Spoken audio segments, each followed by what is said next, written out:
কলেজটা অনেক সুন্দর আপু। মেয়েগুলো নতুন মনে হচ্ছে, চল মামুনিদেরকে আমাদের পরিচয়টা দিয়ে আসি। নাম কি সোনা? কি রে নাম বলছে না যে? খালা মনে হয়। চলো আপু।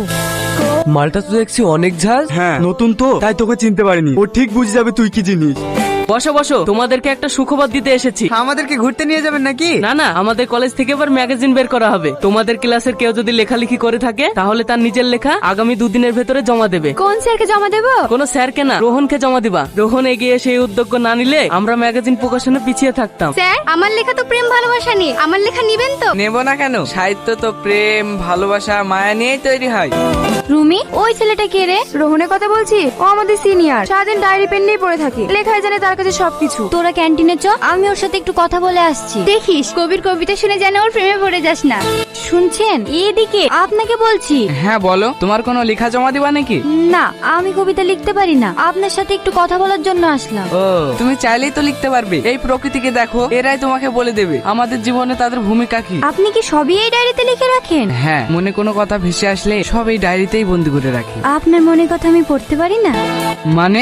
আপনার ডায়েরিটা একটু আমাকে দেবেন, যদি লেখাগুলো পড়ে আমি কিছু শিখতে পারি। ডায়েরি? হ্যাঁ, পরে কালকে আপনাকে দিয়ে দেবো।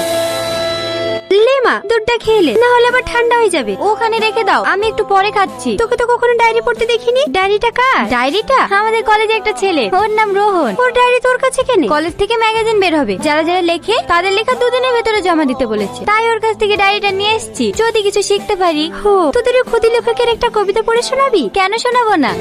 মামনি এখানে কার জন্য দাঁড়িয়ে আছো? যার জন্যই দাঁড়িয়ে থাকি, আপনাকে দেখতে হবে না। সেদিন তো না আমরা বলে চলে গেলে, আজকে অতি সহজে যেতে দেবো না। আপনি এখান থেকে যাবেন না প্রিন্সিপালকে ডাকবো?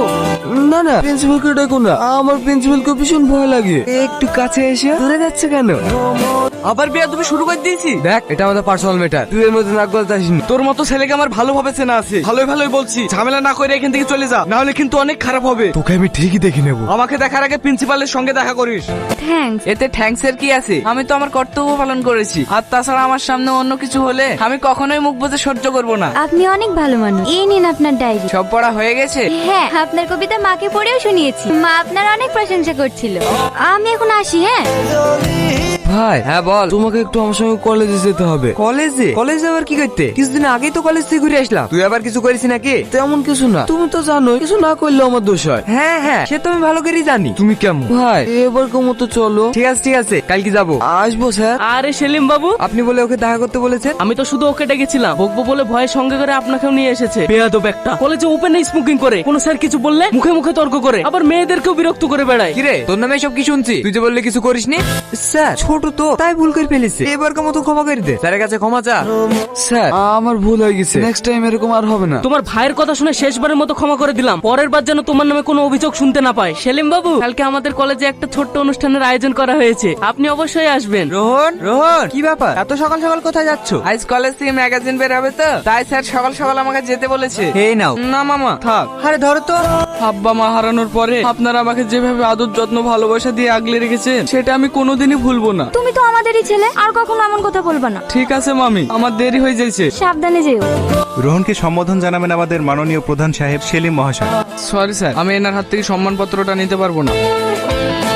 দেখেছো তোমাকে সবার সামনে কিভাবে অপমান করলো? আবার জানো ম্যাগাজিনে তোমার নামে কি লিখেছে? দেশ দেশ করে যায়, তারা কি আসলে দেশ প্রেমে না মুখের কথাতে তারা দিয়ে দেয় সোনার খনি? যারা নিজে নিজে বলে আমরা দেশের গর্ব, তারা নিজের নামে ঢাকঢোল পিটে নিজে নিরামর্ম। দেশের গর্ব হলো তারা যারা রাত জেগে দেয় বর্ডারের পাহারা, তারা নয় যারা রাজনীতির নামে স্কুল কলেজে গিয়ে গুন্ডামি করে। শালা এত বড় চোর তো আমার নামে লিখেছে। এই শাইনটা শালাকে এক্ষুনি তুলে নিয়ে আয়।